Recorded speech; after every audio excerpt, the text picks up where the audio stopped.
یہ ساری چیزیں آپ کو ڈسٹرب کرتی ہیں, آپ کی پرفارمنس کو ڈسٹرب کرتی ہیں, آپ کی کپتانی کو ڈسٹرب کرتی ہیں.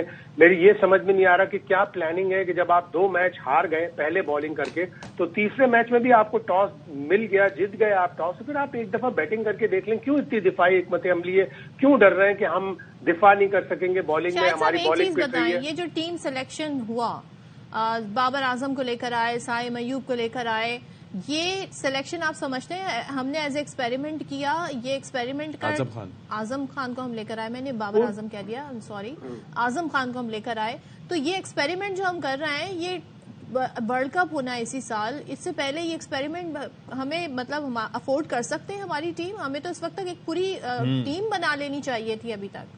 دیکھیں جو بائیلیٹرل سیریز ہوتی ہیں یوزلی اس میں بڑی ٹیمیں ہمیشہ تجربات کرتی ہیں تاکہ آپ بڑے ٹورنامنٹ کے لیے اپنے صحیح کمبینیشن بنا سکیں.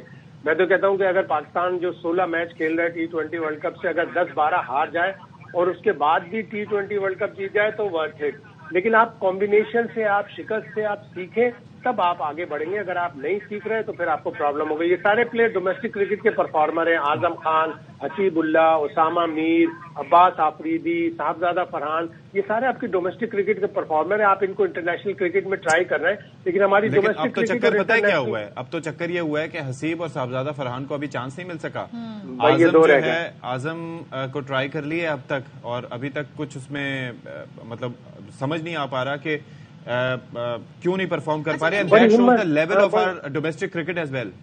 بالکل بالکل, ہماری ڈومیسٹک کرکٹ بہت پیچھے.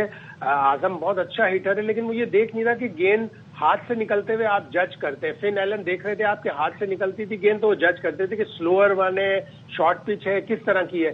دونوں دفعہ پچھلے دونوں میچوں میں سلوور ون پہ اونچی انہوں نے ماری ہٹ اور وہ باؤنڈری پہ کیچ ہو گئے. تو آپ کو ہر چیز دیکھنی پڑتی ہے. فن ایلن نے جس طرح بیٹنگ کی اسی طرح آپ بھی بیٹنگ کر سکتے تھے. کل ہم نجیب سے بات کر رہے تھے, نجیب کا یہ کہنا تھا اگر ہم اعظم خان کو یا ہم دیگر جو کھلاڑی ہیں ان کو اس بیسس پہ کہ جی 1-2 میچ میں پرفارم نہیں کر سکے ہم ان کو آگے ٹیم کا حصہ نہ بنائیں تو یہ تھوڑی زیادتی ہوگی. آپ سمجھتے ہیں کہ ہمیں انہیں اور موقع دینا چاہیے؟ 3 چانس دے دیے ٹیم مینجمنٹ نے. میں تو سمجھ رہا تھا آج شاید اعظم خان کو چانس نہیں ملے گا, لیکن ہمت کی, عقل مندی دکھائی کہ انہوں نے تیسرا ایک میچ دے دیا. ایک دفعہ ایک پلیئر کو پورا مکمل چانس ٹرائی کر لیں کہ اس میں کتنا دم ہے, آیا وہ انٹرنیشنل کرکٹ میں سروائیو کر سکتا ہے یا نہیں کر سکتا. یہ بات بالکل ٹھیک ہے کہ کم چانس پہ پھر آپ ایک دفعہ سے ایک دم سے ڈسکارڈ نہیں کر سکتے. 24-25 سال کا لڑکا ہے, اس کو ڈومیسٹک کرکٹ میں اچھا کھیلتا ہے, لیگز میں اچھا کھیلتا ہے, تو آپ کو تھوڑا سا پیشنس تو دکھانا پڑے گا, لیکن سامنے پلیئر کو بھی اپنی غلطیوں سے سیکھنا. اچھا, سائم کے بارے میں کچھ کامنٹ میں چاہوں گا آپ کریں. سائم بھی اگین بہت اچھا پلیئر ہے, لیکن آپ دیکھیں آج بڑا دبا دبا کھیل رہے تھے. اسکور بورڈ کا پریشر نہ لیں, آپ اپنے ٹیلنٹ کے اوپر, اپنے اسٹنگ کے اوپر, اپنی اسکل کے اوپر بھروسہ کریں کہ اگر فن ایلن کر سکتا ہے 137 رنز تو میں چلو کم از کم 70-80 رنز تو کر سکتا ہوں. میرا اتنا تجربہ نہیں ہے لیکن میں 70-80 تو کر سکتا ہوں. آج کافی سہمے نظر آئے, وہ اتنی گیندیں نہیں لیتے. 13 گیندوں پہ انہوں نے 10 رن بنائے, 2 چوکے بھی لگائے, لیکن اس طرح کھیلنا بھائی جب پہلا میچ ہو رہا تھا نا تو اس کے اندر ہی یہ جو سٹیٹس آ جاتے ہیں وہ آ گئے تھے کہ زیادہ تر وکٹیں 6 سے زائد وکٹیں جو لی گئی تھی بالرز کی جانب سے وہ سلو بالز پہ لی گئی تھی. ایسی سلو بالز جو باؤنس ہو رہی تھیں. اس میچ میں آپ سائم کی وکٹ لے لیں, آپ اعظم کی وکٹ دیکھ لیں, انہی بالز پہ گئی. یہ تو بچپن سے کرکٹ کھیلتے ہوئے آ رہے ہوتے ہیں اور اس کے اندر پتا ہوتا ہے کہ بالر جو ہے وہ ویریشن کرے گا. تو why is it so difficult for these professional cricketers? اس کے لیے تیار رہنا چاہیے, اور واقعی آپ صحیح کہہ رہے ہیں کہ تیار نہیں تھے. اور پروفیشنل کرکٹر ہیں تو آپ کو دیکھنا پڑتا ہے کہ سلوور ون آ رہا ہے, کس طرح آ رہا ہے بال, آپ کو اس کو اسی حساب سے کھیلنا چاہیے. اور آج اعظم خان لگا ایسا کہ جیسے انہوں نے آج تھوڑا اچھا ایک شاٹ مارا تھا, لیکن اس کے بعد پھر وہی سلوور ون پہ ایک دم اسٹریٹ کھڑی کر دی اور باؤنڈری پہ کیچ ہو گئے. بڑے اپنے آپ سے ڈس اپوائنٹمنٹ بھی تھے, لیکن آپ غلطیوں سے نہیں سیکھ رہے تو پھر اسی طرح ہوتا ہے. اور ٹیم مینجمنٹ کی ظاہر صبر اور پیشنس جواب دے جائے گا تو پھر وہ دوسرے پلیئروں کو چانس دیں گے. پورے اسکواڈ میں 2 ہی پلیئر رہ گئے, اگلے دونوں میچوں میں ان دونوں کو بھی چانس دیتے ہیں, حسیب اللہ اور صاحبزادہ فرحان. لیکن زیادتی نہ کریں کہ صاحبزادہ فرحان ٹاپ آرڈر کا پلیئر ہے تو اس کو ٹاپ آرڈر میں کھلائیں. مطلب ہم کرکٹ کب سے کھیل رہے ہیں شاہد صاحب, 24 کروڑ عوام ہے, ہر کسی کو کرکٹ کا کریز ہے, everybody wants to become a cricketer. جب ینگسٹر ہمارے کھیل رہے ہوتے ہیں, لیکن جب ٹیم ہماری بنتی ہے تو ابھی ہم کافی عرصے سے دیکھ رہے ہیں ہماری تو بولنگ نمبر 1 بولنگ تھی, مگر پچھلے ورلڈ کپ سے لے کر اب تک جو ہماری بولنگ سامنے آئی ایسا لگا کہ سڈنلی یہ سارا جو تھا وہ ایک کہتے ہیں نا فساد تھا کہ بھائی بڑے زبردست بالر ہیں اسٹیٹس بہت اچھے ہمارے بیٹسمین کے، لیکن جب پرفارمنس کی بات آتی ہے، جب ٹیم کو میچ جتانے کی بات آتی ہے تو وہی بیٹسمین کچھ نہیں کر رہا ہے. اور بالرز کی بھی بات کر لینا جاتے جاتے. بالنگ میں آپ دیکھ لیں what has happened, Shaheen Shah Afridi سے لے کے حارث رؤف کو دیکھ لیں، everybody has been expensive. ہم تینوں میچوں میں بالنگ ہماری بہت بری ہوئی ہے اور حارث رؤف بڑے انکنسسٹنٹ چل رہے ہیں. پچھلے میچ میں ہم نے دیکھا پہلے 2 اوور میں 30 رنز بنے، اگلے 2 اوور میں 8 رنز بنے. اس دفعہ پہلے اوور میں انہوں نے صرف 2 رنز دیے، اگلے 2 اوور میں ایک میں 28 ایک میں 23، پھر وہ 19واں اوور کرنے آئے اس میں صرف 7 رنز بنے.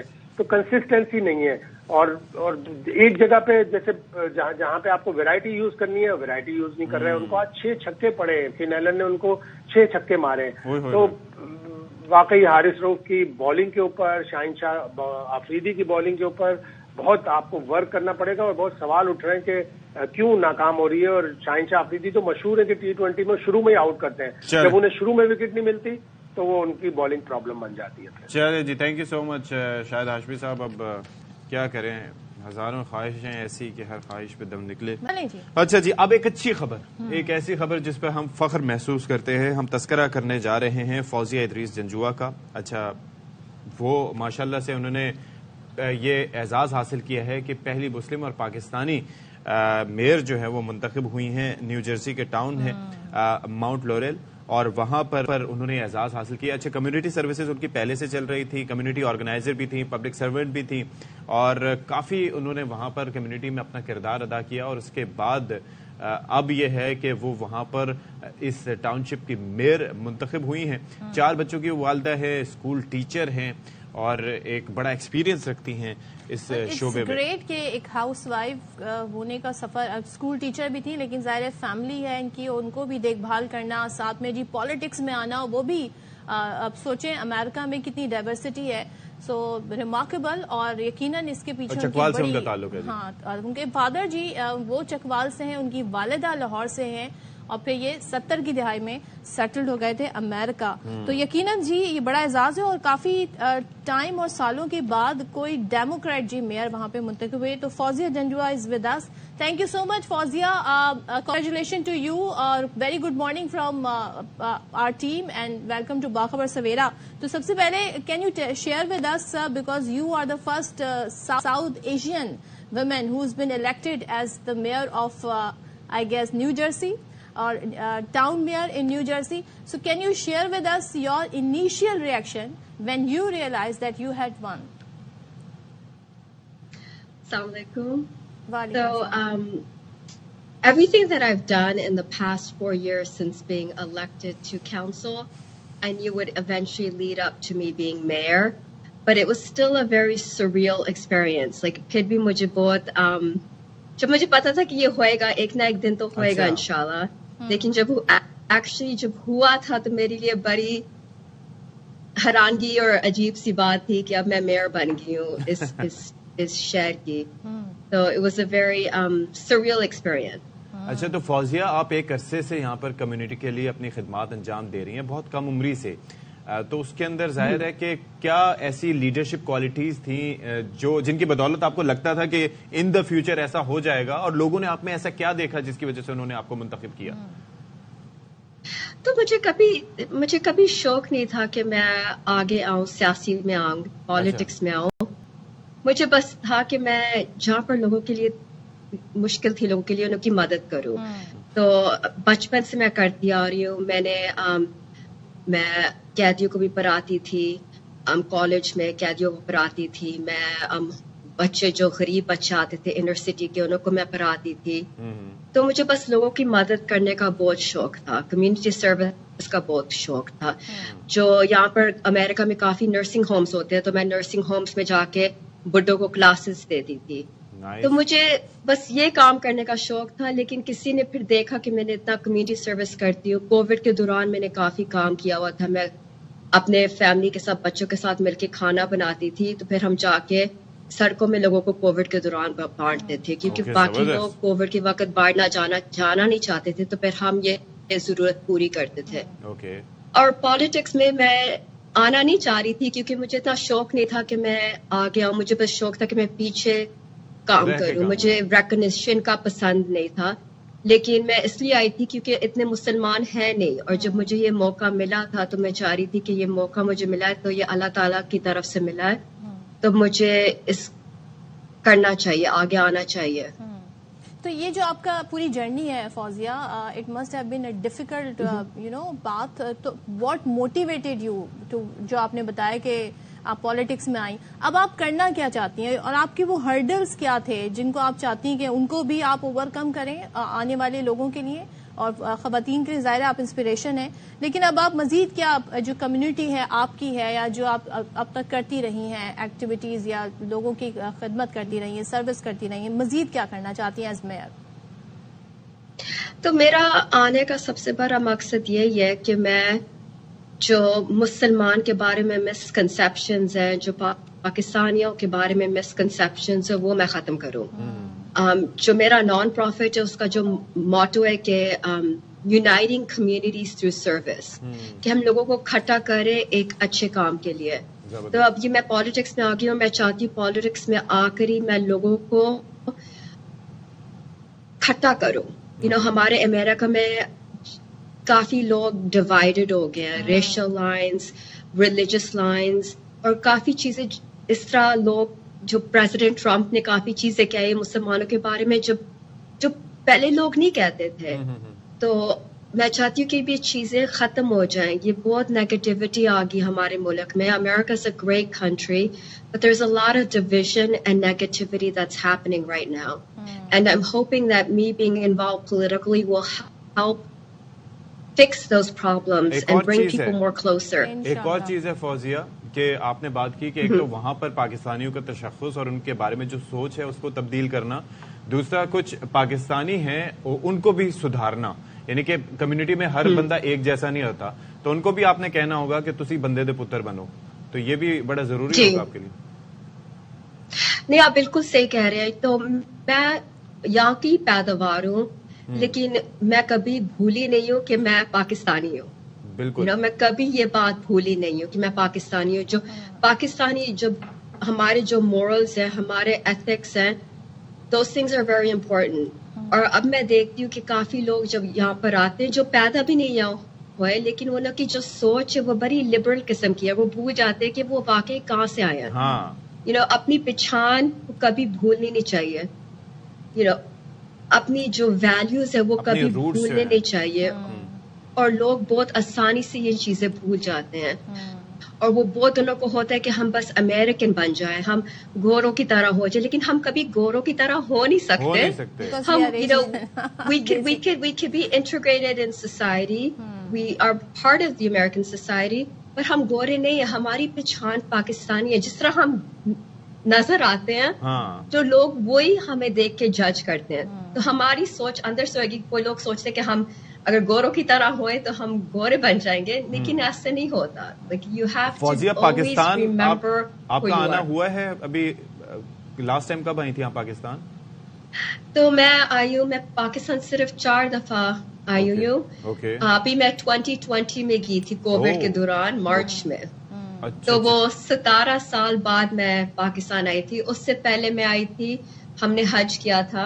میں نے اپنے ماں باپ کو حج کرایا تھا. میں نے نوکری 1 سال کی تھی گریجویشن کے بعد, تو میں نے پیسے سیو کر کے تو ابو اور امی کو حج کرایا تھا. پھر اس کے بعد میں پاکستان گئی تھی اپنی شادی کے کپڑے بنانے کے لیے. تو میں اپنی ساری شادی کی شاپنگ وہاں سے کی تھی. تو پھر 17 سال بعد میں 2020 میں پاکستان آئی تھی اپنی بہن کے ساتھ.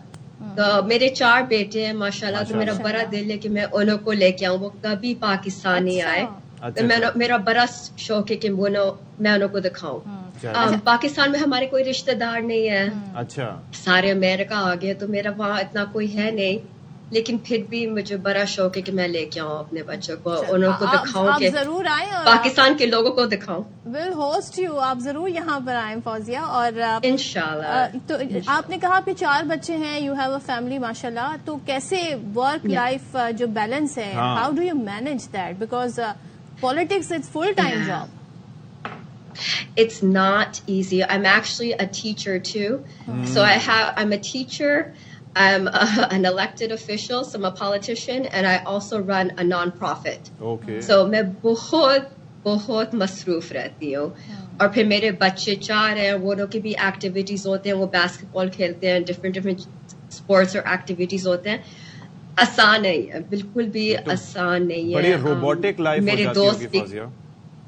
بہت ہیکٹک لائف ہوتی ہے. اور پھر امریکہ میں یہ بھی ہے کہ ہمیں جو گھر آ کے کھانا بھی بنانا پڑتا ہے, برتن بھی دھونے پڑتے ہیں, صحیح بات. تو ہر چیز میں ہی کرتی ہوں. تو فوزیہ مجھے یہ بتائیں کہ اب وہاں پر آپ شفٹ, ظاہر آپ پیدا وہیں پہ ہوئی, پاکستان بہت کام آنا ہوا, تو ڈشز وغیرہ آپ بناتی ہیں, جس طرح سے آپ نے کہا کہ کووڈ کے دنوں میں بھی آپ کھانا تقسیم کرتی رہیں, بناتی رہیں, تو جو آپ کے ڈشز ہیں اس میں کوئی پاکستانی ٹچ ہوتا ہے یا کچھ سیکھی ہیں آپ نے پاکستانی ڈشز, یا موسٹلی وہی کی آپ بنا رہی ہوتی ہیں؟ نہیں, پاکستانی ڈشز بریانی بنا لیتی ہوں, پلاؤ بناتی ہوں. میرے بچے, میرا تیسرا بیٹا پراٹھے بہت شوق سے کھاتا ہے, اس کے لیے پراٹھے بناتی ہوں. لائک جو میں بنا سکتی بناتی ہوں. لیکن پاکستانی کھانے میں ٹائم کافی لگتا ہے. گورا کھانا ذرا آسان ہوتا ہے, اٹالین کھانا ذرا آسان ہوتا ہے, اور یا چکن بیک کرنا آسان ہوتا ہے. تو ویکینڈز پر زیادہ تر پاکستانی کھانا بنتا ہے, ویک ڈیز پر امریکن کھانا. چلیں جی, زبردست. چلیں جی, تھینک یو سو مچ. آپ سے بات کر کے اتنا مزہ آ رہا ہے فوزیہ. آپ پاکستان آئیں, نئے نئے کھانے ٹرائی کریں, اور کراچی لازمی طور پر آئیں, تو we'll invite you to the studios as well. بالکل. اور باقی یہ ہے کہ آپ کو انشاءاللہ ترقی کرتے کرتے آپ ہائیسٹ جو منصب ہے وہاں تک بھی پہنچیں جی, وائی ناٹ.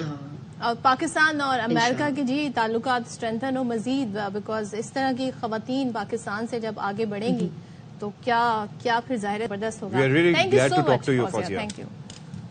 چلیں جی, اب اس گفتگو کے بعد بڑا مزیدار ہمارا اچھا موڈ ہو گیا. اچھا, مجھے ایک بات اچھی لگی جو بہت کم لوگ, ہم لوگ کہتے ہیں نا گریٹفل نہیں ہیں.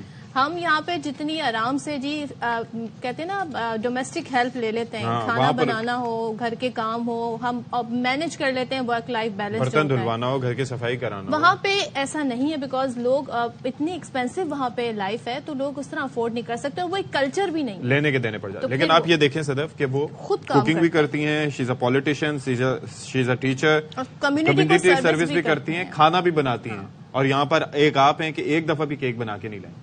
بریک لیتے ہیں جی, بریک لیتے ہیں. میں اب کیک نہیں لے کر آؤں گی, نہیں لے کر آؤں گی میں کیک.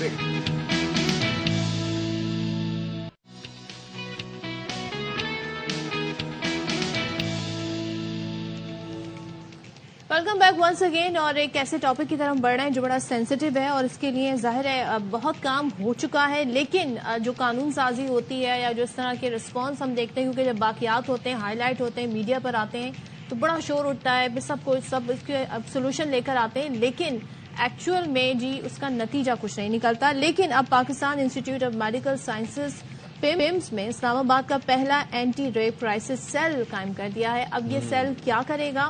یہ سیل جی متاثرہ خاتون کو بروقت رسپانس فراہم کرنا, جو کہ بہت ضروری ہوتا ہے, اور انصاف کی فراہمی میں تیزی لانا ہے. جتنا اسپیڈی ٹرائل ہوگا ظاہر ہے اتنا ہی جلدی اس کا نتیجہ بھی نکلے گا. یہ کرائسس سیل جنسی تشدد کے خلاف ایک مؤثر پلیٹ فارم ہے, اور اینٹی ریپ کرائسس سیل برطانوی حکومت, UN پاپولیشن فنڈ اور لیگل ایڈ سوسائٹی کے تعاون سے قائم کیا گیا. اچھا, کیا اس پہ ہو پائے گا؟ اس پر بات کرنے کے لیے ہمارے ساتھ موجود ہے چیئرپرسن اسپیشل کمیٹی برائے انسداد ریپ ایکٹ عائشہ رضا فاروق صاحبہ.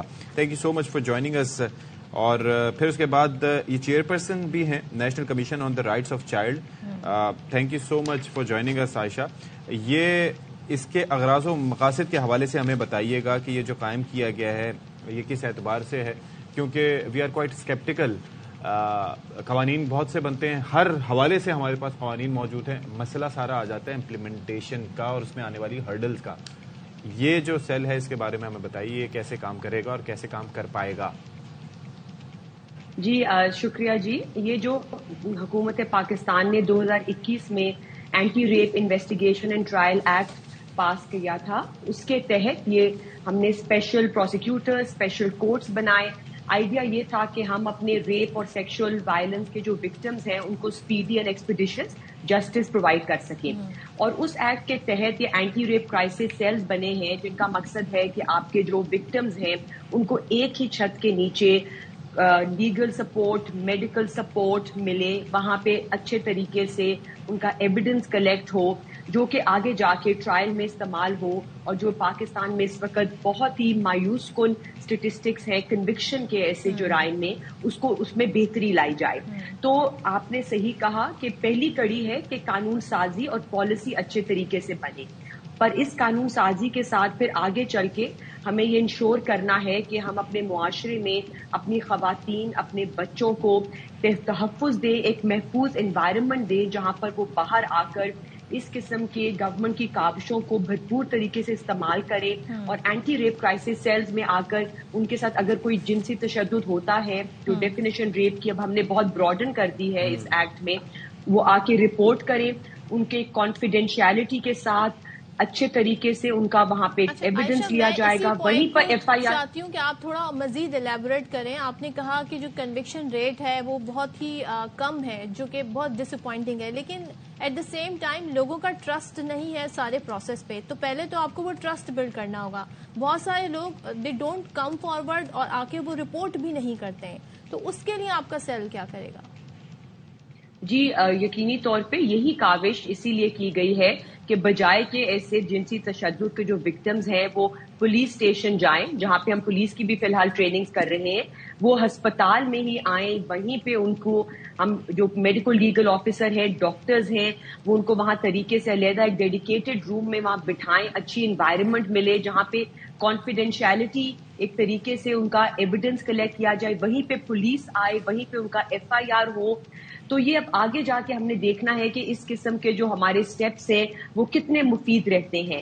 سو ہماری تو بھرپور انٹینشن اچھی ہے کہ اس طرح کی جو سینٹرز ہیں وہ بالکل کارآمد ہوئیں گے کہ کانفیڈنس بلڈنگ میں، تاکہ ہم آگے جا کے کنوکشنز کو بہتر کر سکیں. اور میری تو کوشش ہے کہ ہم ریپ جیسے کرائمز کو کمپلیٹلی ختم کریں، پریونٹ کر سکیں. پتہ ہے کیا اس میں سارا معاملہ یہ ہے کانفیڈینشیلٹی کا، جس کے بارے میں بات کی جاتی ہے، لیکن یہاں پر اگر آپ کسی کے ساتھ تھراپسٹ کے پاس بھی چلے جائیں یا سائیکالوجسٹ کے پاس بھی چلے جائیں، سائیکیٹرسٹ کے پاس بھی چلے جائیں، تو وہاں پر بھی آپ کو اس بات کا یقین نہیں ہوتا کہ کانفیڈینشیلٹی کو رکھا جائے گا یا نہیں رکھا جائے گا. پاکستان کے معاشرے میں اس پر لائسنس کینسل ہونا یا اس طرح کے معاملات نہیں ہوتے. یہاں پر how would you make sure کہ کانفیڈینشیلٹی ہو؟ کیونکہ ایٹ ٹائمز ایسا بھی ہوتا ہے کہ جن لوگوں نے پروٹیکٹ کرنا ہوتا ہے وہی لوگ بعد میں ہراساں بھی کر رہے ہوتے ہیں مزید. جی بالکل، قانون کے اندر اس چیز کی جگہ رکھی گئی ہے کہ جہاں پر کانفیڈینشیلٹی بریچ ہوگی وہاں پہ ایکشن ہم لے سکیں گے ایسے لوگوں کے خلاف. تو میرا خیال ہے ہمیں پر امید ہونا چاہیے. یہ ایک بہت اچھا اسٹیپ ہے in the right direction. There is still much more work to be done. اس اینٹی ریپ کرائسس سیل کو ہم اچھے طریقے سے استعمال کریں، اور میں آپ کے تھرو، میڈیا کے تھرو بھی کہتی ہوں کہ ہم مل کر یہ آگاہی پھیلائیں کہ ہم اپنے بچیوں کو، خواتین کو جو آگے آ کر ایسے مسائل کا سامنا کرتے ہیں اور پھر رپورٹ کرتے ہیں، ان کو ہم تحفظ دیں، ان کی ہم بات سنیں، اور تاکہ ہم اس قسم کے جو ویری ویری سیریس وائلیشن ہے جہاں ایکسیسیبلٹی کس طریقے سے، اگر فرض کریں کوئی شخص متاثرہ ہے وہ کس طریقے سے رابطہ کر سکتا ہے آسانی سے؟ جی اس میں ڈفرنٹ ایونیوز اویلیبل ہیں. پولیس کا تو ایونیو ہے ہی ہے کہ آپ پولیس اسٹیشن جائیں، وہ آپ کو ریفر کر سکتے ہیں کہ وہ آپ اس اینٹی ریپ کرائسس سیل میں آ جائیں. آپ ڈائریکٹلی جا کے اس اینٹی ریپ کرائسس سیل میں بھی آ سکتے ہیں، جہاں پہ ہم نے ایک پولیس کو کنٹینیوسلی 24/7 بٹھایا ہے. راؤنڈ دا کلاک آپ کو یہاں پر سروس اویلیبل ہوگی. اور یہ مقصد یہ ہے، یہ تو ایک ماڈل سیل بنایا گیا ہے، لیکن آگے چل کر پاکستان کے ہر ڈسٹرکٹ میں، ہسپتال میں ہم یہ اینٹی ریپ کرائسس سیلز بنانے کا یقین رکھتے ہیں. اور یہ ہم so this will not be limited to I C T only. ایک ملتان میں بن چکا ہے، ایک سندھ میں کراچی میں بن چکا ہے. اور آپ نے کہا ایکسیسیبلٹی کی بات جہاں پہ کی، تو یہ صرف اسلام آباد تک رہے گا، تو ایکسیسیبلٹی تو بہت لمیٹڈ رہے گی. سو قانون یہ کہتا ہے کہ پاکستان کے تمام ڈسٹرکٹ ضلعوں میں، ڈسٹرکٹ ہاسپٹلز میں اس قسم کے اینٹی ریپ کرائسس سیلز بنائے جائیں گے، تاکہ ہر بچی، خواتین کو جو بھی اس قسم کی جنسی تشدد کا واقعہ جس کے ساتھ ہوتا ہے، وہ آسانی سے جا کر کانفیڈینشیلٹی کے ساتھ راؤنڈ دا کلاک ایک ڈاکٹر کی موجودگی میں اپنے کرائم کو رپورٹ کر سکے، میڈیکل، لیگل، سوشل سپورٹ حاصل کر سکے، لیگل ہیلپ لے سکے. تو تمام جو ہیلپ ہے وہ اس کو ایک چھت کے نیچے ملے گی. It will be victim centric, اس کو بلیم نہیں کیا جائے گا, اس کو ایک اچھی انوائرمنٹ میں اس کی بات سنی جائے گی اور اس کو مدد فراہم کی جائے گی. ٹھیک ہے Ayesha, thank you so much. I hope کہ سیل جی زبردست ان کا انیشیٹو ہمیں لگ رہا ہے اور یہ کام بھی زبردست ہو اور لوگوں کا ٹرسٹ بلڈ ہو, کیونکہ اس طرح کے واقعات کی روک تھام ہونا اور اس پہ کنوکشن ان کی ہونا بہت ضروری ہے. اور لوگ ظاہر ہے وکٹم شیم, وکٹم بلیمنگ اس کی وجہ سے سامنے نہیں آتے ہیں, خاص طور پہ بہت سارے کیسز ماضی میں بھی ہم دیکھ چکے ہیں. آگے بڑھتے ہیں اور اب ہم بات کریں گے ایک ایسے لیجنڈ کی جنہوں نے جب وہ حیات تھے تب اپنے باکسنگ کے ذریعے جی دنیا بھر میں نام بنایا. بات ہو رہی ہے باکسر محمد علی کی. وہ ہمارے ہال آف فیمر تھے اور ہال آف فیم میں آپ کو پتا ہے جب جاتے ہیں نا تو وہاں پر زمین پہ نام لکھے جاتے ہیں, لیکن ہی واز دا ون جنہوں نے اس کو اپوز کیا اور انہوں نے کہا میرے نام میں محمد آتا ہے تو اس کو دیوار پہ لگایا جائے. ہی از دا اونلی ون جن کا نام وہاں پر ہے. اور جو فائٹس تھی وہ پاکستان میں دیکھی جاتی تھی اس وقت 1960s کے اینڈ میں, 70s میں تھریلا ان منیلا, پھر اس کے بعد رمبل ان جنگل, جو اس طرح کی فائٹس تھیں وہ دنیا بھر میں اس وقت بڑی مشہور و معروف ہوا کرتی تھی. He was not just a fighter, he was a legendary figure, a legendary Muslim. یہاں پر ہم بریک لیتے ہیں, بریک کے بعد واپس آئیں گے.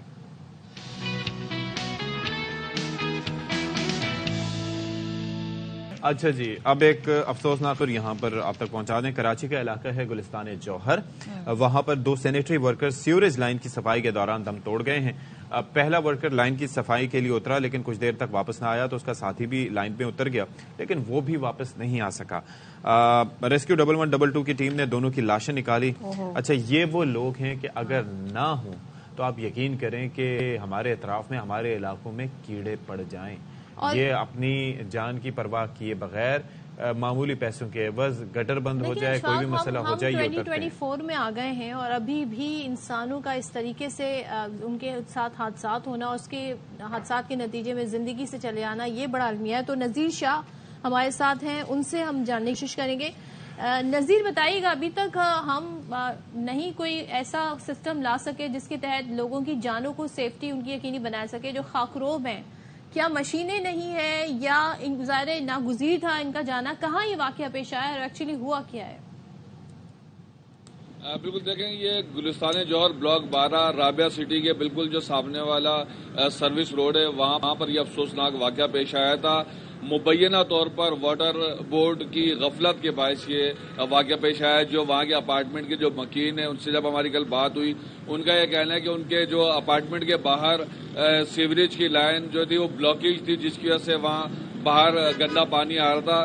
کئی روز سے وہ واٹر اینڈ سیوریج بورڈ کو کمپلین کر رہے تھے لیکن ان کی جانب سے کوئی کارروائی نہیں کی جا رہی تھی. کسی کو پروفیشنل کسی خاکروب کو نہیں بھیجا جا رہا تھا, جس کے بعد انہوں نے اپنے ہی اپارٹمنٹ میں جو سویپر کام کرنے کے لیے آتے ہیں جو پرائیویٹ طور پر ہوتے ہیں تو ان کو انہوں نے صفائی کے لیے کہا, جس کے بعد ایک انور اور جو دوسرا اس کے ساتھ ساتھی تھا یہ وہاں پر گئے صفائی کے لیے. جب پہلے ایک اترا تو وہ واپس نہیں آیا تو دوسرا اس کو اپنے ساتھی کو نکالنے کے لیے گیا تو زہریلی گیس کے باعث جو ہے وہ بھی اندر دم توڑ گیا, جس کے بعد ریسکیو 1112 اور چھیپا رضاکار وہاں پر پہنچے. غوطہ خور ٹیموں نے اندر جا کر دونوں کی لاشوں کو باہر نکالا. میں ایک چیز جاننا چاہ رہا ہوں, ظاہر ہے کہ یہ ایک ایسا ٹاپک ہے جس کے اوپر بات ہو رہی تھی. اکثر آپ سنتے ہوں گے نا کہ کوئی ٹینک کی صفائی ہو یا کوئی ایسا گٹر ہو یا کنواں ہو, وہاں پر اترتے ہوئے کئی لوگ اپنی جان کی بازی ہار جاتے ہیں. وہ اس وجہ سے کہ جو گیسز وہاں پر بن رہی ہوتی ہیں, ٹھیک ہے, اس سے دم گھٹنے سے لوگوں کی موت ہو جاتی ہے. اب ظاہر ہے یہ سینیٹری ورکر ہیں, ان کا کام ہی یہی ہے اور جس جگہ یہ جاتے ہیں وہاں پر ایسا کیسے ہو سکتا ہے کہ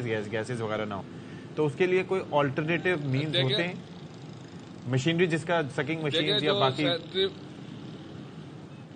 ایک تو دیکھیں وہ ہوتے ہیں جو عام سویپر ہوتے ہیں جو گٹر میں مین ہول میں نہیں اترتے. یہ اس کے لیے الگ پروفیشنل طریقے سے جو باقاعدہ اترنے کا کام کرتے ہیں وہ الگ خاکروب ہوتے ہیں, اور جو صرف سویپر ہوتے ہیں جو جھاڑو مارنا یا ویسے صفائی ستھرائی کرنا یا اس حد تک ڈنڈے کے ذریعے سریے کے ذریعے نکالنے کا جو اس کا ایک طریقہ کار الگ ہوتا ہے. جو پولیس بھی کل جب وہاں پہنچی تھی تو پولیس کی جانب سے لوائقین کو یہی کہا گیا کہ اگر ان کا کہنا ہے کہ یہ واٹر بورڈ کی غفلت کے باعث یہ واقعہ پیش آیا ہے تو وہ اس کے خلاف مقدمہ درج کروا سکتے ہیں. لیکن اب سے کچھ دیر قبل ہماری جب ایس ایچ او راجہ طارق سے بات ہوئی تو ان کا یہ کہنا ہے کہ بغیر پوسٹ مارٹم کے دونوں لاشیں جو لوائقین ہیں وہ لے گئے لیکن جو اصل آپ کو حقائق آپ کو بتاتا چلوں کہ جو کراچی ہے اس کا انفراسٹرکچر بالکل برباد ہے، چاہے پوش علاقہ ہو یا عام پسماندہ علاقہ ہو. جو ہماری سیوریج لائن ہے یا کسی قسم کا بھی جو بنیادی سہولیات ہے وہ شہریوں کو میسر نہیں، اور اس طرح کے واقعات اسی وجہ سے سامنے آتے ہیں. جی آلرائٹ جی، there are so many reasons, اور ہمارے پروڈیوسر صاحب نے بتایا کہ وہ 26 نومبر کو اس معاملے پہ نگراں وزیر اعلیٰ صاحب نے، جو جسٹس مقبول باقر صاحب نے نوٹس بھی لیا تھا اور یہ ڈائریکشنز دی تھیں کلیئر کٹ کہ کوئی خاکروب جو ہے وہ اب مین ہول میں اس طرح سے اسے نہیں اتارا جائے گا اور مشینری وغیرہ یوٹیلائز کی جائے گی، کیونکہ اسپیشل ورکر ہوں یا ویسے ہوں اگر ان کے پاس گیس ماسک نہیں ہے تو اس کے بغیر وہ کیسے اتر سکتے ہیں؟ تو there has to be an alternative for that. اور ظاہر ہے ان کی تنخواہوں میں بھی انہوں نے کہا تھا ویجز میں ان کی اضافہ کیا جائے. اس وقت میں آپ کے ساتھ شیئر کر دیتی ہوں، وہ ہے کہ جسٹس ریٹائرڈ مظاہر نقوی کی سپریم جوڈیشل کونسل کارروائی کے خلاف درخواست. سپریم کورٹ نے 8 جنوری کی سماعت کا تحریری حکم نامہ جاری کر دیا ہے. تو راجہ محسن سے مزید جان لیتے ہیں. محسن بتائیے اس تحریری حکم نامے کے بارے میں. جنوری کی کونسل کی کارروائی کا تحریری حکم نامہ ہے جس میں سپریم کورٹ آف پاکستان کی جانب سے یہ کہا گیا ہے کہ سپریم جوڈیشل کونسل کارروائی روکنے کی استدعا جو ہے وہ اس مرحلے پر قابل قبول نہیں ہے. عدالت نے صرف شکایت کنندگان کو فریق بنانے کے نقطے پر دلائل سنے. اس حکم نامے میں یہ بھی کہا گیا ہے کہ موقف سنے بغیر کسی کے خلاف کوئی حکم جاری نہیں کیا جا سکتا. جسٹس مظاہر نقوی کی آئینی درخواست میں شکایات کو سیاسی اور بدنیتی پر مبنی قرار دینے کی استدعا ہے. دوسرے فریق کو سنے بغیر شکایت کو بدنیتی پر مبنی قرار نہیں دیا جا سکتا. اس حکم نامے میں یہ بھی کہا گیا ہے کہ گزشتہ سماعت پر بینچ کی تشکیل پر اعتراض کیا گیا جسے آج واپس لے لیا گیا. درخواست جو ہے وہ ضروری ترامیم کے بعد دوبارہ دائر ہونے پر سماعت کے لیے اسے مقرر کیا جائے. تھینک یو سو مچ. چلیں جی اب وقت ہوا ہے بریک کا.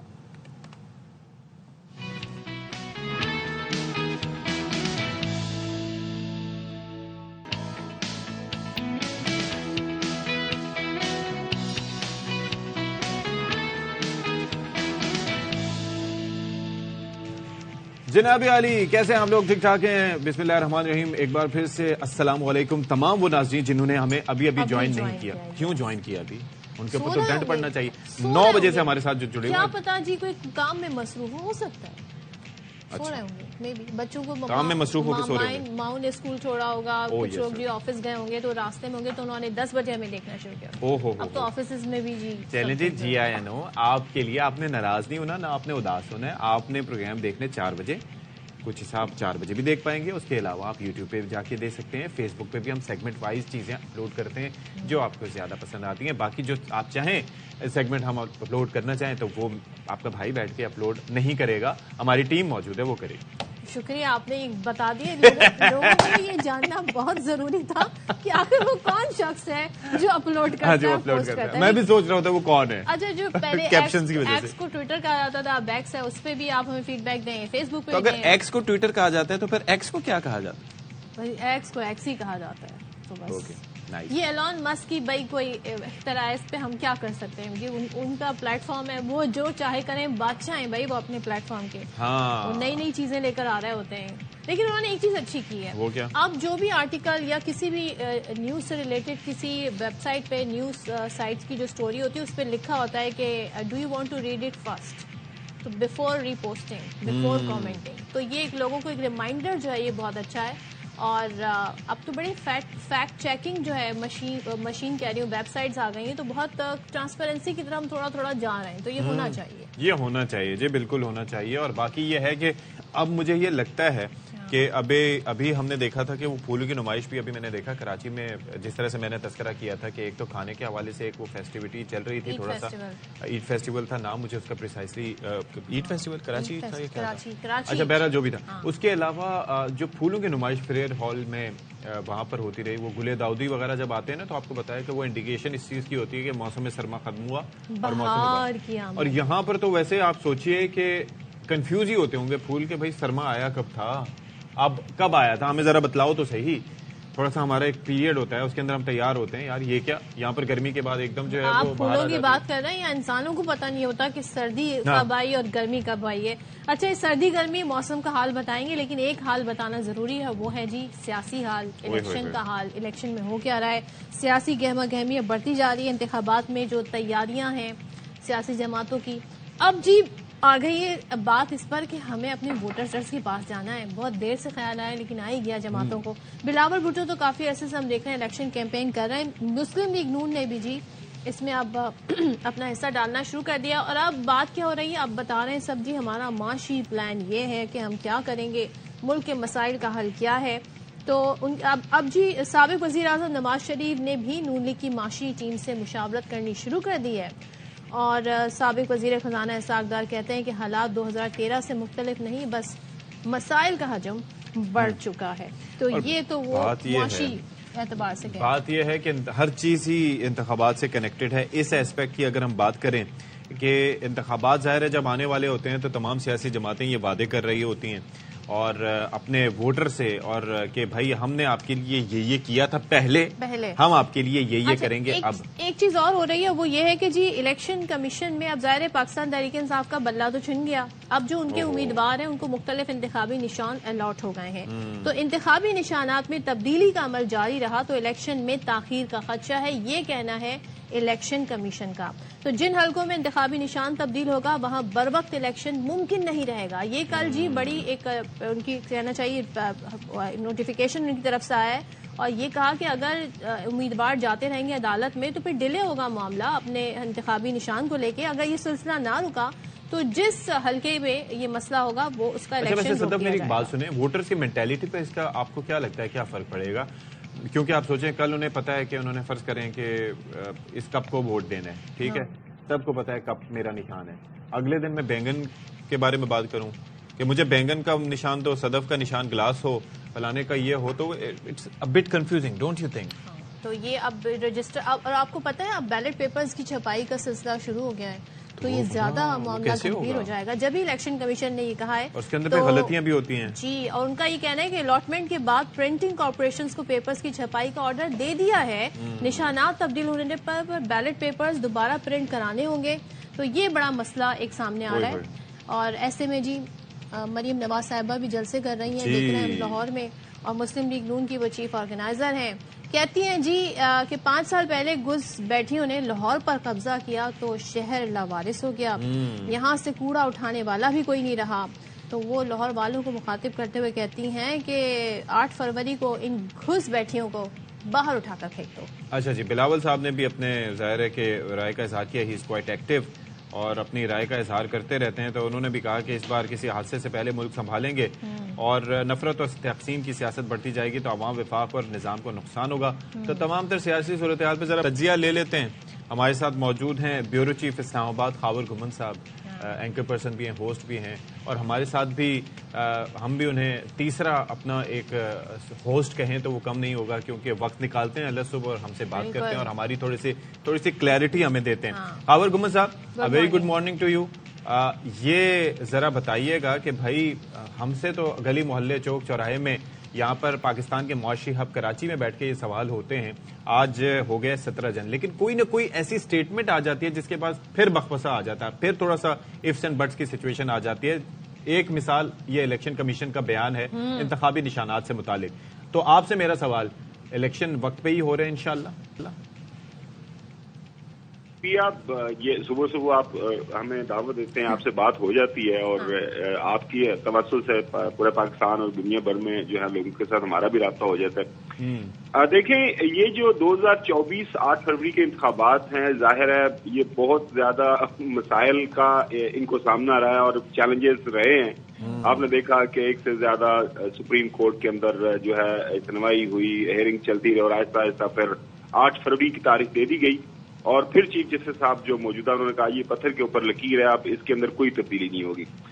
اب ظاہر ہے جب الیکشن کمیشن آف پاکستان یہ بات کرے گا کہ جی اگر یہ جو فیصلے ہو رہے ہیں, اور زیادہ تر ہم دیکھ رہے ہیں کہ لاہور ہائی کورٹ کی طرف سے ہو رہے ہیں کہ یہ جو انتخابی نشانات ہیں اس حوالے سے مسائل سامنے آ رہے ہیں, لیکن اس کے اوپر ایک بڑا اہم جو نقطہ جس کے اوپر بات ہو رہی ہے, یہ ہمارے جو ڈسٹرکٹ ریٹرننگ افسران ہیں جہاں سے یہ سارے جو نشانات کا معاملہ طے ہوتا ہے, وہاں پہ دیکھیں بڑا ہی ایک آسان حل ہوتا ہے کہ آپ کے سامنے پوری ایک شیٹ پڑی ہوتی ہے اور لوگ وہاں پہ, ظاہر ہے اگر آپ ایک آزاد امیدوار ہیں اور ایک فرض کریں اوپر آپ ایک MNA ہیں اور نیچے 2 آپ کے پاس جس طرح ونگرز ہوتے ہیں 2 MP ہوتے ہیں, تو جو آزاد امیدوار ہوتے ہیں جو اپنا پینل بناتے ہیں ان کی خواہش ہوتی ہے کہ جناب اعلیٰ ہمارا یہ پینل ہے, ہم یہ 3 لوگ ہیں, ایک ایم این اے 2 MPs, ہم ایک دوسرے کو سپورٹ کر رہے ہیں تو ہمیں کائنڈلی جو ہے ایک ہی نشان الاٹ کر دیں.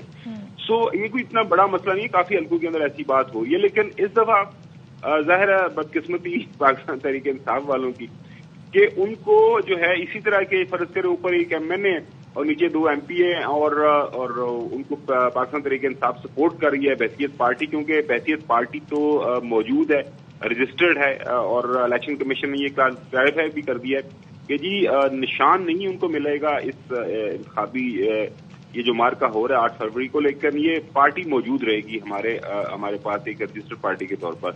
تو وہ جو لوگ جن کو پارٹی سپورٹ کر رہی ہے تو وہ ایک ہی حلقے کے اندر 3 نشانات ہیں. فرض کریں ایک MPA کا 2 MPs کے مختلف ہیں اور MNA کا مختلف ہے. تو اس حوالے سے میرے خیال میں یہ ایک چیز تھی اگر اس کا خیال رکھا جاتا. لیکن ظاہر ہے ایک حق حاصل ہوتا ہے ایک آزاد امیدوار کو کہ فرض کریں آپ نے کسی کو جوتا دے دیا, جو کہ دیا گیا, آپ کو پتا ہے میرے خیال میں زین قریشی صاحب جو ہیں وہاں پہ ملتان سے وہ MPA کا الیکشن لڑ رہے ہیں, ان کو ایک جوتا ملا ہے, کسی کو چمٹا ملا ہے, کسی کو توا ملا ہے. تو وہ نشانات کافی زیادہ موجود صاحب میں یہی کہہ رہا تھا, صدف سے میں یہی عرض کر رہا تھا کہ یہ کنفیوزنگ نہیں ہوگا, کیونکہ آپ کو پتا ہے جو گاؤں کے جو لوگ ہوتے ہیں یا ویسے بھی عام طور پر آپ سوچتے ہیں کہ فلاں دا نشان اے ہے, فرض کریں کھمبا ہے تو سب کو پتا ہے کھمبے کو ووٹ دینا. اب ایک بینگن لے کے گھوم رہا ہے, ایک جو ہے وہ ترازو لے کے گھوم رہا ہے, ایک چینک لے کے گھوم رہا ہے, تو it would be very confusing at the end. وہ رات کو ہماری اپنے پروگرام میں جو ہے علی بخاری صاحب ان کو پیراشوٹ ملا ہے, وہ بھی PTI کے سپورٹر شدہ ہے. تو میں نے کہا جی ہمارے میڈیا کے اندر یہ ایک اصطلاح استعمال ہوتی ہے وہ پیراشوٹر ہے. تو آپ کا تو خاندان پرانا سیاست کے اندر موجود ہے, تو آپ لوگ ایک اور اصطلاح بھی ہوتی ہے خبر, وہ شکر کریں وہ نہیں ملا جو لفافہ. اچھا میں نے کہا آپ لوگوں کو یہ جو ظاہر ہے اس کا ایک مثبت پہلو بھی ہے کہ جی پیراشوٹر جو ہیں وہ مشکل وقت کے اندر, وہ مشکل حالات کے اندر وہ ان کو ڈراپ کیا جاتا ہے اور مشکل آپریشن کیے جاتے ہیں. مشکل آپریشن کیے جاتے ہیں. ذرا یہ بتا دیں, تھوڑا سا اسے کلیئر کر دیں. اب یہ جو الیکشن کمیشن نے کہا ہے, تو ابھی جو لوگ جنہوں نے عدالت سے رابطہ کیا ہے اپنے انتخابی نشان کو لے کے, کیا ان کا حلقے کا الیکشن خطرے میں پڑ گیا ہے, لیٹ ہوگا, پوسٹ پون ہوگا کیا؟ دیکھیں ایک وارننگ ضرور الیکشن کمیشن نے دی ہے, اور میں ابھی سارے اخبارات دیکھ رہا تھا, اور زیادہ تر جو اس طرح کی پٹیشن تھی اس کے اوپر گزشتہ 1-2 دن کے اندر فیصلے ہو گئے ہیں. لہٰذا وہ آپ کو پتا ہے آج کل ہر چیز آپ کو پتا ہے کہ وہ IT بیسڈ ہے, وہاں سے ٹرانسمٹ کر دے گا. فرض کریں سیالکوٹ میں, لاہور میں, گجرانوالہ میں, کسی بھی جگہ کے اوپر جب فائنل ہو جاتے ہیں تو وہاں سے امیڈیٹلی جو ریٹرننگ افسر ہے وہ اپنی اسٹیمپ کے ساتھ ایک تصدیق شدہ طریقہ کار ہے, اس کے ذریعے وہ ٹرانسمٹ کر دیتا ہے الیکشن کمیشن کو. جی میرے یہاں پہ جو حلقوں کے اندر انتخابات ہو رہے ہیں یہاں پہ یہ ہم نے الیکشن سمبل الاٹ کیے, تو وہ آٹومیٹکلی سارے کا سارا سسٹم ہے اس کی پھر آگے سے چھپائی شروع ہو جاتی ہے. لیکن ظاہر ہے بنیادی طور پر الیکشن کمیشن نے وارن کیا ہے جو ہے عدالتوں کو, خاص طور پر کہ جہاں جہاں پہ یہ جو مقدمے اس وقت سنے جا رہے ہیں خدارہ اس کو نپٹا دیں, اور جو لسٹ ہو گئی ہے اسی کے اوپر اتفاق کریں. ایشو ہو گئی ہے. کل ہمارے جو پرانے ساتھی میڈیا کے ایاز میر صاحب, آپ کو پتا ہے 40-50 سال انہوں نے میڈیا کے اندر وہ رہے ہیں, ان کو یہ ٹرمپٹ ملا ہے, باجا نہیں ہوتا اس کو سیکسوفون بھی کوئی کہا جاتا ہے. تو میں میری کل ان سے بات ہو رہی تھی, تو میں نے کہا جی آر یو ہیپی, وہ کہتے ہیں جی میں بڑا خوش ہوں, اور میں تو اپنے وکیلوں سے بولا ہے کہ جی میں اسی نشان پہ رہوں گا. سو وہ ایک بڑا ایک آپ کو پتا ہے کہ جسے کہتے ہیں نا کہ پنجابی میں شغل لگا ہوا ہے, یہ میمز بنتی ہیں. اچھا, اس پہ بھی سروے ہونا چاہیے کہ جو ووٹر ہے وہ کیا دیکھ کے بیلٹ پیپر پہ جی ٹھپا لگاتا ہے, وہ پرچم دیکھتا ہے, نام دیکھتا ہے, یا وہ نشان دیکھتا ہے؟ صدف اچھا سوال ہے آپ کا. رات کو ہم نے یہ سوال بھی پوچھا ایک امیدوار سے, تو وہ یہ کہہ رہے ہیں کہ دیکھیں اب تو IT کا دور ہے, ہر گھر کے اندر جو ہے ہر گھر کے اندر کم سے کم ایک موبائل فون ضرور موجود ہوتا ہے. تو وہ جو ہے ظاہر ہے وہ لوگ پہنچا رہے ہیں اپنے نشانات, اور زیادہ تر نشان دے کے لگایا جاتا ہے. مطلب شہروں کے اندر تو آپ کہہ سکتے ہیں لوگ اپنا وہ نام بھی پڑھ لیتے ہیں, لیکن ایک میجورٹی اکثریت جو ہے ووٹر کی ظاہر ہے دیہاتوں کے اوپر, سیمی اربن ایریاز کے اندر وہ نشان کے اوپر جاتے ہیں. مطلب شیر ہے تو ان کو پتا ہے جی یہ نواز شریف صاحب ہے, شیر ہیں, تیر ہے تو بلاول بھٹو ہے. اور اس کے اندر پھر خبر ایک چیز یہ ہے کہ بڑا گائیڈ کرنا بھی ایک چیز ہے, کیونکہ ایک چیز آپ کو پتا ہے کہ دنیا ترقی کر گئی ہے نا, ہمیں عادت ہو گئی ہے کلر میں چیزیں دیکھنے کی. اگر یہ جو فہرست اور بیلٹ پیپرز یہ کلرڈ اور اس کے اندر جو نشانات والا وہ ہوگا تو آسانی ہوگی. پھر جو پولنگ ایجنٹ ہے وہ کس طریقے سے اپنے ووٹرز کو گائیڈ کرتے ہیں کہ آپ نے کس طریقے سے نشان کس طرح کا دیکھنا ہے, تو یہ ایک بڑا ڈیفیکلٹ ٹاسک ہے especially for the ones who are elder and above 60. Exactly میں آپ کو یہ بتاؤں کہ اگر اس کو یہ جو ہے نا یہ جو ایک کرائسس لائک سچویشن ہے اس کو آپ اپرچونٹی کے اندر یہ کنورٹ کر سکتے ہیں. فرض کریں میں نے ایک بینگن کو فرض کریں میں نے ووٹ دینا ہے, یا میں نے ٹرمپٹ کو سیکسوفون کو وہ ووٹ دینا ہے, تو میں ایک کوشش کر کے میں جانوں گا کہ میرے حلقے کے اندر فلاں پارٹی کا جو امیدوار ہے اس کو, کیونکہ وہ انڈیپینڈنٹ ہے for example P T I, تو وہ کوشش کر کے اس کو میں اس کی جو انفارمیشن حاصل کروں گا, اور ظاہر ہے میں اپنے ارد جو لوگوں کو میں چاہوں گا کہ وہ لوگ اس کو ووٹ دیں, تو وہ ایک آپ اس کو ایک اپرچونٹی کے اندر کنورٹ کر سکتے ہیں. لیکن آپ کی بات بالکل صحیح ہے, ایک یونیفارم الیکشن سمبل کا ایک ایڈوانٹیج ہوتا ہے کہ شیر ہے جی شیر ہے, تیر ہے تو تیر ہے جی, تیر جہاں پہ بھی ہوگا یہ میں ووٹ ڈالوں گا تو یہ بلاول کو جائے گا, بلا جہاں پہ بھی ہوگا ماضی کے اندر آپ کو تھا تو یہ ووٹ میں ڈالوں گا تو یہ اس کو جائے گا. ابھی شک و شبہ رہے گا حلقوں کے اندر, یہ بھی ممکنات ہیں کہ ایک پینل کہے گا جی مجھے پارٹی سپورٹ کر رہی ہے آزاد امیدواروں کا, دوسرا پینل یہ کہے گا جی مجھے کر رہی ہے, لیکن وہ پی ٹی آئی والے کہہ رہے ہیں کہ ہم اپنے آفیشیل ویب سائٹ سے اپنے جو بھی ان کے طریقہ کار ہے اس سے ہم یہ بار بار لوگوں کو بتائیں گے کہ اس حلقے سے ہمارا امیدوار کون ہوگا جس کو ہم سپورٹ کر رہے ہیں. لیکن ظاہر ایک ڈس ایڈوانٹیج جو ہے وہ اس وقت جو پی ٹی آئی کے امیدوار ہیں جو کہ آزاد حیثیت سے لڑیں گے ان کے پاس ہوگا. لیکن اس کے ساتھ ساتھ یہ میں ضرور عرض کرتا چلوں کہ جب آپ کے سامنے چیلنج ہوتا ہے تو ظاہر آپ کو زیادہ محنت کرنی پڑتی ہے. تو اگر کوئی امیدوار اپنے نشان کو لے کے گھر گھر جائے گا, گلی گلی محلے محلے جائے گا, بتائے گا کہ جناب یہ میرا نشان ہے, تو وہ زیادہ ایکٹیو ہونا پڑے گا, زیادہ اس کو ایکٹیو ہونا پڑے گا. اور وہ جو انحصار جو باقی پارٹی کرتے ہیں کہ چونکہ میرے پاس تو نواز شریف صاحب کی اسٹیمپ موجود ہے تو مجھے اس انداز سے محنت کرنے کی ضرورت نہیں ہے جس انداز سے ایک آزاد امیدوار کو کرنے کی ضرورت پڑتی ہے. تو یہ میرے انٹرسٹنگ ایک ہمیں کانٹیسٹ 8 فروری کو دیکھنے کو ملے گا. ٹھیک ہے, تھینک یو سو مچ خاور. اور ظاہر ہے یہ اب بڑا چیلنج ہو گیا تمام کینڈیڈیٹ لیے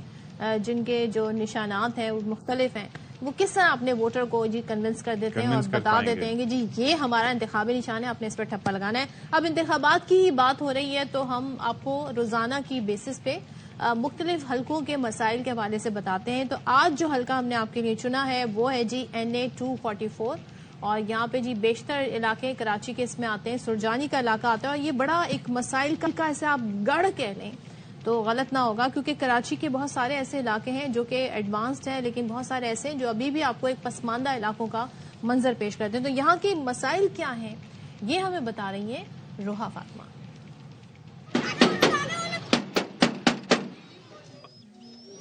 ان دنوں کچھ ایسی ہی دستک آپ کے گھروں میں بھی دی جا رہی ہوگی, اور آپ سے آپ کے علاقے کے مسائل حل کرنے کے خواب دکھائے جا رہے ہوں گے, اور آپ سے کہا جا رہا ہوگا کہ آپ کا مسئلہ ہم حل کریں گے, بس ووٹ ہمیں دینا. جی آپ نے دیکھا کہ مسائل, اچھا کس حلقے میں آپ یہ دیکھیں کہ مسائل نہیں ہیں. بالخصوص کراچی جو منی پاکستان ہے, معاشی ہب جسے کہا جاتا ہے, ریونیو جنریٹ ہوتا ہے جہاں سے 70%, وہاں پر آپ حال دیکھ لیں اوور آل کیا ہے. اچھا کل خوشائند بات یہ تھی کہ کوئٹہ میں بھی آپ نے دیکھا کہ وہ سیف سٹی پروجیکٹ ہو گیا, 1500 کیمرے 240 یا پتہ نہیں کتنے مقامات پر. کراچی میں اب تک نہیں ہوا, تو that needs to be considered. اچھا کے پی میں سیکیورٹی خدشات سب سے زیادہ ہیں عام انتخابات کے موقع پر, اور پولیس الیکشن ڈیوٹی کے لیے مکمل طور پر تیار ہے, یہ محکمہ پولیس کی جانب سے بتایا گیا ہے. اور آئی جی صاحب کہتے ہیں, آئی جی خیبر پختونخوا اختر حیات, وہ کہتے ہیں کہ پولیس نے ہوم ورک مکمل کر لیا ہے, اور مزید جو ہمیں اس سے متعلق بتا رہے ہیں وہ عدنان طارق ہیں جو اس وقت آئی جی صاحب کے ساتھ موجود ہیں. Let's see. جی عام انتخابات کے حوالے سے خیبر پختونخوا پولیس نے سیکیورٹی اقدامات کے حوالے سے کتنا ہوم ورک مکمل کیا ہے؟ آئی جی خیبر پختونخوا ہمارے ساتھ ہے. سر مجموعی طور پر سیکیورٹی کے لیے کیا کیا اقدامات اٹھائے گئے ہیں؟ کے پی میں ٹوٹل 15,335 لگ بھگ پولنگ اسٹیشن بنیں گے, جس میں 4,444 موسٹ سینسٹیو ہیں, 5,970 سینسٹیو ہیں, اور 4,921 نارمل پولنگ اسٹیشن ہیں. کے پی میں یہ پہلی دفعہ ایسے الیکشن ہو رہے ہیں جو ارسوائل فاٹا کی جو ہماری 16 صوبائی اسمبلی کی نشست تھی, لاسٹ ٹائم ان کے الیکشن علیحدہ ہوئے تھے, تو یہ پہلی دفعہ ہوگا کہ اکٹھے الیکشن ہو رہے ہوں گے. سر خواتین پولنگ اسٹیشنز کے حوالے سے بتائیے گا, وہاں پہ نفری کی زیادہ کمی ہوتی ہے, خواتین اہلکاروں کی تعداد بھی کم ہے, تو اس کمی کو کہاں سے پورا کیا جائے گا؟ کچھ تو ظاہر ہے لیڈیز پولیس ہوں گے, پھر جو ہماری پروونشل گورنمنٹ ہے ان سے ریکویسٹ کی گئی ہے جو دیگر محکمہ جات میں خواتین ہیں ان سے ڈیوٹی لی جا سکے، کیونکہ ان کی ٹوکن پریزنس ہم کوشش کر رہے ہیں کہ ہر لیڈیز پولیس اسٹیشن پہ فیمیل کی ٹوکن پریزنس ضرور ہو. تو کے پی پولیس تو شاید 92,000 کے لگ بھگ نفری اپنی ڈپلوائے کرے گی. ٹھیک ہے. آئی جی خیبر پختونخوا اختر حیات گنڈاپور کے مطابق جو ہے خیبر پختونخوا پولیس نے سیکیورٹی حوالے سے جو ہے الیکشن کے لیے عام انتخابات کے لیے اپنا ہوم ورک جو ہے وہ مکمل کر لیا ہے. جی اچھا جی، سیکیورٹی از دا کی، کیونکہ جنرل الیکشنز ہو رہے ہیں. یہ انشور کیا جائے گا کہ لوگ محفوظ ہیں تو وہ نکلیں گے ووٹ دینے کے لیے، اور خاص طور پر یہ انشور کیا جائے گا کہ جو آپ کے لوگ ہیں جنہوں نے الیکشنز میں حصہ لینا ہے وہ محفوظ ہیں تو اپنی انتخابی مہم بھی چلا پائیں گے. ہاں، اور ظاہر ہے جب پولیس جو ہے اس کا کام مزید بھی بڑھ گیا ہے تو انہیں ہر طرح سے الرٹ رہنا ہے، تو اٹس اے گڈ اسٹیپ. اور جس طریقے سے اشفاق نے بتایا کہ جی وہ وہاں پر جی مزید CCTV کیمراز لگا دیے گئے ہیں، مانیٹرنگ سسٹم کو فعال کیا گیا ہے، تو اٹس بیٹر. ایک خبر شیئر کر لیتے ہیں، وہ یہ ہے کہ اسلام آباد ہائی کورٹ میں بانی PTI کی توشہ خانہ القادر ٹرسٹ کیس میں جیل ٹرائل کے خلاف درخواستوں پر سماعت. عدالت نے اپیلوں پر ڈویژن بینچ بنانے کے لیے فائل چیف جسٹس کو بھجوا دی. حسین احمد چودھری مزید تفصیلات دیں گے اس سے متعلق، بتائیے گا. جی دیکھیے، بانی PTI کی القادر ٹرسٹ اور توشہ خانہ نیب جو کیسز تھے ان کے جیل ٹرائل کے خلاف درخواستیں گزشتہ روز دائر کی گئی تھی، ان پر جسٹس میاں گل حسن اورنگزیب نے سماعت کی ہے اور فاضل عدالت کی جانب سے ریمارک دیے گئے کہ میں یہ سمجھتا ہوں کہ شاید غلطی سے یہ کیس سنگل بینچ میں لگ گیا ہے، کیونکہ اس کیس میں نیب کو فریق بنایا گیا ہے اور نیب جس کیس میں فریق ہو وہ کیس ڈویژن بینچ یعنی 2 رکنی بینچ سنتا ہے. جسٹس میاں گل نے کہا کہ فائل دوبارہ چیف جسٹس کو بھجواتے ہیں تاکہ ڈویژن بینچ جو ہے وہ بنایا جائے، جس پر لطیف کھوسا جو کہ بانی PTI کے وکیل تھے ان کی جانب سے کہا گیا کہ ہماری استدعا ہے کہ پھر ڈویژن بینچ آج اس کیس کی سماعت کرے.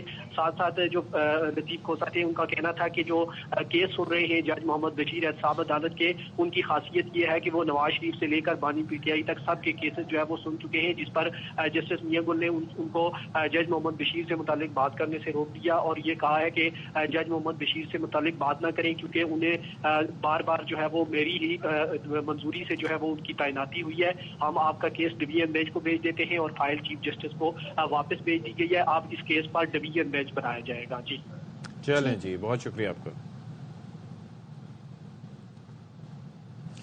اچھا جی، اب جو حلقہ ہے لاہور کے بڑے انٹرسٹنگ حلقے ہیں، وہاں سے جی شریف فیملی، چاہے وہ شہباز شریف ہو، نواز شریف ہو، حمزہ شہباز ہو، مریم نواز ہو، وہ مختلف جی حلقوں سے کھڑے ہو رہے ہیں. مریم نواز صاحبہ نیشنل اسمبلی کی سیٹ سے بھی انتخاب میں حصہ لے رہی ہیں اور صوبائی اسمبلی کی یعنی پنجاب کی اسمبلی سے بھی حصہ لی. تو حلقہ ہے جی NA 119، یہ توجہ کا مرکز ہے کیونکہ مریم نواز یہاں سے انتخاب لڑ رہی ہیں اور ان کے مد مقابل ظاہر ہے اور بھی کینڈیڈیٹس ہوں گے دیگر پارٹیوں کے، مگر PTI سے یہاں سے جی موجود ہیں شہزاد فاروق بطور آزاد امیدوار. تو اس حلقے کے ووٹر جی کافی ناراض بھی دکھائی دے رہے ہیں. جی، تو امیدواروں سے ناراض بھی ہیں، وجہ کیا ہے الباس احمد بتا رہے ہیں. چلیں، لاہور کے بھی مسائل ہم سوچ رہے ہیں ملک میں مسائل ہیں. تھینک یو سو مچ الماس، آپ کی رپورٹ سے ہمیں اندازہ ہوا. ہاں، ووٹر منتظر ہے. اچھا، اب چمن کی بات کر لیتے ہیں کیونکہ وہاں پر بھی انتخابات کی تیاریاں عروج پر ہیں اور حلقہ ہے جی NA 266، PB 50 اور PB 51 میں بھی جماعتیں جیت کے لیے سر دھڑ کی بازی لگائے ہوئے ہیں. تو یہاں بھی عوام کے مسائل ہیں کیا ہیں، کیونکہ ہر علاقے کے مسائل جو ہے نا وہ ایک ڈفرینٹ نوعیت کے ہوتے ہیں. کہیں پہ سیکیورٹی کا مسئلہ زیادہ پرومیننٹ ہوتا ہے، کہیں پہ جی صفائی ستھرائی کا مسئلہ زیادہ ہوتا ہے، کہیں پہ مختلف مسائل ہوتے ہیں. تو یہاں سے اختر گلفام ہمیں مزید بتا رہے ہیں. جی اختر.